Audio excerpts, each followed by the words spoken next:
അറിയപ്പെടുന്ന ഒരു കുടുംബത്തിലെ വ്യക്തിയായിരുന്നു. എറണാകുളവുമായി ബന്ധപ്പെട്ടത് ബിസിനസ് ആവശ്യമായിട്ട് വന്നതിന് ശേഷം കാറെങ്കിലാണ് ഞാൻ ആദ്യമായി ചെയ്ത ജോലി. അപ്പം എന്നെ ഈ ബിസിനസ്സുമായി ബന്ധപ്പെട്ട ആൾക്കാർ കാറിന് സമീപിക്കുകയും അവർക്ക് വണ്ടി വാടകയ്ക്ക് കൊടുത്തു. അങ്ങനെയാണ് എൻ്റെ തുടക്കം. അങ്ങനെ ഇവരെ പെൺവാണിഭ സംഘത്തിൻ്റെ വണ്ടി പിടിച്ചപ്പോൾ അതെൻ്റെ വണ്ടിയാണെന്ന് അറിഞ്ഞ് ആ കേസിൽ എന്നെയും പെടുത്തി. ഇതാണ് എൻ്റെ ആദ്യത്തെ കേസ്. ഏതുതരം പെൺകുട്ടികളാണ് സാധാരണ ഈ തൊഴിൽ വന്നുപെടുന്നത്? ഇതൊക്കെ സ്വയം തീരുമാനിച്ചു വരുന്നവരാണോ അതോ നിങ്ങളൊക്കെ ട്രാപ്പ് ചെയ്യുന്നവരാണോ? എൻ്റെ ഒരു അഭിപ്രായത്തിൽ, ഇത് എൻ്റെ മാത്രം അഭിപ്രായം, ബാക്കിയുള്ളവരുടെ അഭിപ്രായം എനിക്ക് പറയാൻ പറ്റില്ല. ഈ പെൺവാണിഭം നടക്കുന്നത് ഏത് തലങ്ങളിലാണെന്ന് അറിയാത്ത ആൾക്കാരാണ് 75% ആൾക്കാരെങ്കിലും. കാരണം എൻ്റെ അനുഭവങ്ങളിൽ ഞാൻ കണ്ടേക്കുന്ന സ്ത്രീകളിൽ ഒരു 99% ഒരു കുട്ടി അല്ലെങ്കിൽ 2 കുട്ടിയെങ്കിലും ഉള്ള ആൾക്കാരാണ്. ബാക്കി 1% പ്രസവിക്കാത്ത കുട്ടികൾ ഇതിനകത്ത് ഉള്ളൂ. അതിനകത്തും കോളേജ് കുട്ടികളോ സ്കൂൾ കുട്ടികളോ ഒന്നും വന്നതായിട്ട് എനിക്ക് എൻ്റെ അറിവിലോ എൻ്റെ അനുഭവത്തിലോ ഇല്ല. എന്തായിരുന്നു താങ്കളുടെ ശ്രദ്ധയിൽ വന്ന ആദ്യത്തെ കാര്യം? എൻ്റെ ഇതുവരെയുള്ള കാഴ്ചപ്പാടിൽ അവരുടെ വീട്ടിലോ അല്ലെങ്കിൽ ഭർത്തൃ വീട്ടിലോ അവർ എത്ര സെക്വേർഡ് ആയിരുന്നോ അതിന്റെ 4 ഇരട്ടി സെക്വേർഡാണ് ഇങ്ങനെയുള്ള സംഘങ്ങളുടെ കയ്യിൽ. കാരണം ഇങ്ങനെയുള്ള സംഘങ്ങൾ നിൽക്കുന്നത് കൊണ്ടാണ് 500 രൂപ പോലും കൊടുക്കാത്ത ഒരു വനിതയ്ക്ക് 5000-ഓ 10000-ഓ കിട്ടുവാനുള്ള സാഹചര്യം ഉണ്ടാകുന്നത്. കാരണം മീഡിയേറ്റർ ആയിട്ട് ഇങ്ങനെ പ്രബലരായ സംഘങ്ങൾ ഉള്ളത് കൊണ്ട് കൊണ്ടുപോകുന്ന കസ്റ്റമേഴ്സ് അവർക്കും ഒരു പേടി ഈ കാര്യത്തിലുണ്ടാവും. അതേസമയം ഒരു സ്ത്രീ നേരിട്ട് പോയി കഴിഞ്ഞാൽ 1000 രൂപ കൊടുക്കാമെന്ന് പറഞ്ഞ് കൊണ്ടുപോയി കഴിഞ്ഞാൽ 100 രൂപ പോലും കൊടുക്കില്ല. ഇനി കൊടുത്താൽ തന്നെ ഒരാൾ എന്ന് പറഞ്ഞ് പോകുന്ന സ്ഥാനത്ത് മിനിമം 2 പേരോ 3 പേരോ ഉണ്ടാവും. അപ്പോൾ ശരിക്കും പീഡനം നടക്കുന്നത് അവിടെയാണ്. സാധാരണ ഈ കസ്റ്റമേഴ്സ് അല്ലെങ്കിൽ ഇരകൾ ഇതൊക്കെ എവിടുന്നാണ് നിങ്ങൾ ഒപ്പിച്ചെടുക്കുന്നത്? ഇത് ഒരുപാട് പണം ചെലവാക്കുന്നവർക്കല്ലേ ഇങ്ങനെയുള്ള കാര്യങ്ങളൊക്കെ വരാൻ പറ്റും?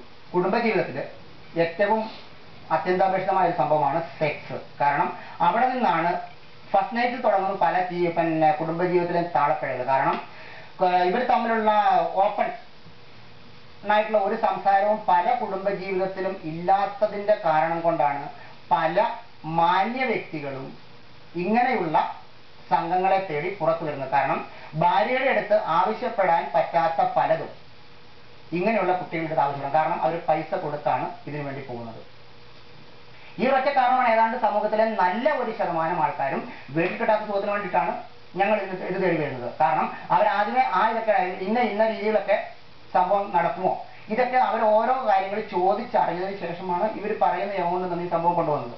ഒന്നത്. 2, 3000-ഓ 4000-ഓ അല്ലെങ്കിൽ 10000-ഓ 30000-ഓ മുടക്കുന്നത് ഒരിക്കലും ഒരു കൂലിപ്പണിക്കാരനോ ഒരു സാധാരണക്കാരനോ പറ്റുന്ന ഒരു സംഭവമല്ല.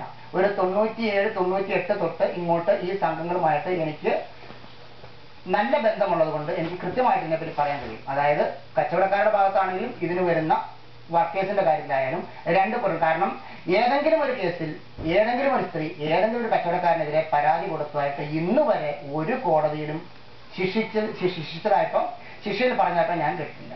എങ്ങനെയാണ് നിങ്ങളുടെ ഒരു മോഡസ് ഓപ്പറാൻഡി, നിങ്ങളുടെ തൊഴിൽ ചെയ്യുന്ന രീതി എങ്ങനെയാണ്? പുരുഷന്മാർ അല്ലെങ്കിൽ ഇങ്ങനെയുള്ള സംഘങ്ങൾ ഇവരെ കെണിയിൽപ്പെടുത്തി കൊണ്ടുപോയി വിറ്റ് പൈസ ഉണ്ടാക്കുന്നു എന്ന് പറയുന്ന വ്യക്തികൾ ഇത്തരം ഇടപാടുകളിൽ നിൽക്കുന്ന സ്ത്രീകളെ രഹസ്യമായി കണ്ട് ചോദിച്ചു കഴിഞ്ഞാൽ ഈ ഒരു സംഭവം കൊണ്ട് എത്ര കുടുംബങ്ങൾ രക്ഷപ്പെട്ടു, എത്ര ആൾക്കാർ വീട് വെച്ചു, എത്ര ആൾക്കാർ ചേട്ടത്തിമാരുടെ കല്യാണത്തിന് ബാക്കി കൊടുക്കാനുണ്ടായിരുന്ന പൈസ കൊടുത്തു, അനിയത്തിമാരുടെ കല്യാണം നടത്തി, അച്ഛൻ്റെയോ അമ്മയുടെയോ അസുഖത്തിന് ഹോസ്പിറ്റലിലെ ബില്ല് പേ ചെയ്തു. ഇപ്പം കഴിഞ്ഞ ദിവസം ഇവിടെ നടന്നിരുന്ന ചാമ്പ്യന്റെ ഏത് ചാമ്പ്യനാണ് ഞാൻ പേര് വന്നുപോയി. അതിൽ നടന്നേക്കുന്ന സംഭവത്തിൽ നിവൃത്തികേട് കൊണ്ടാണ് അവർ ഈ പരിപാടിക്ക് ഇറങ്ങിയെന്ന് അതുമായി ശരിക്കും അതിന്റെ നല്ല വശം ചിന്തിക്കുന്ന ഏതൊരു വ്യക്തിക്കും മനസ്സിലാക്കാൻ ഒരു ബുദ്ധിമുട്ടുമില്ല. പെൺവാണിഭം അവസാനിപ്പിക്കാൻ താങ്കളുടെ അനുഭവത്തിൽ എന്താ ഒരു വഴി? ചാരിത്ര പ്രസംഗം നടത്തുന്ന പലരും തിരിഞ്ഞ് അവരവരുടെ ജീവിതത്തിലേക്ക് നോക്കുമ്പോൾ ഒരാളുടെ മുഖത്തേക്ക് കൈ ചൂണ്ടുമ്പോൾ ബാക്കി 4 കൈയും തിരിഞ്ഞു ചൂണ്ടുന്നു എന്ന് ചിന്തിച്ചാൽ പകുതി പേരും ഇതിൽ നിന്നും സ്വയം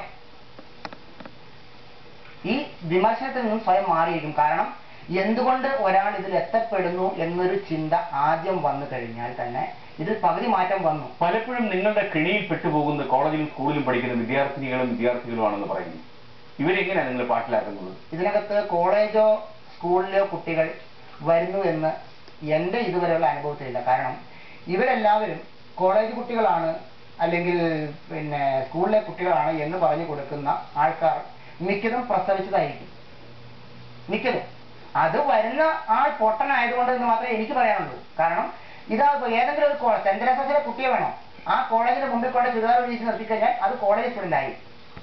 കാരണം രതി വൈകൃതം എന്നൊരു സംഭവം നമ്മൾ പലയിടത്തും വായിച്ചു കേട്ടിട്ടുണ്ട്. എന്ന് പറഞ്ഞ പോലെ കന്യാസ്ത്രീയെ കിട്ടുമോ എന്ന് ചോദിക്കുന്ന ആൾക്കാർ വരെ ഉണ്ടെന്നാണ് പറയുന്നത്. അവിടെ കന്യാസ്ത്രീയെ കിട്ടില്ല, കന്യാസ്ത്രീയുടെ കുപ്പായം കിട്ടും. കന്യാസ്ത്രീയുടെ കുപ്പായം ഇട്ട് മഠത്തിന്റെ മുമ്പിൽ നിന്ന് ഇറക്കി കൊണ്ടുവന്നാൽ അത് കന്യാസ്ത്രീയാണെന്ന് ധരിക്കുന്ന വിഡ്ഢികൾ വരെ ഇതിനകത്ത് വന്നു ചാടുന്നുണ്ട്. ഇത് നഗ്ന സത്യമാണ്, നടന്ന സംഭവമാണ്, എറണാകുളത്ത് നടന്ന സംഭവമാണ്. ഈ രണ്ട് മുഖംമൂടികളും പറഞ്ഞതിൽ അർത്ഥസത്യങ്ങളും അപ്രിയ സത്യങ്ങളും ഉണ്ടാകാം. എന്നാൽ ഇതെല്ലാം അസത്യങ്ങളാണ് എന്ന് പറഞ്ഞ് നമുക്ക് തള്ളിക്കളയാനാവില്ല. ഒരു കാര്യം ചെയ്യാം, നമുക്ക് ബാക്കി ചർച്ചയിലേക്ക് കടക്കാം.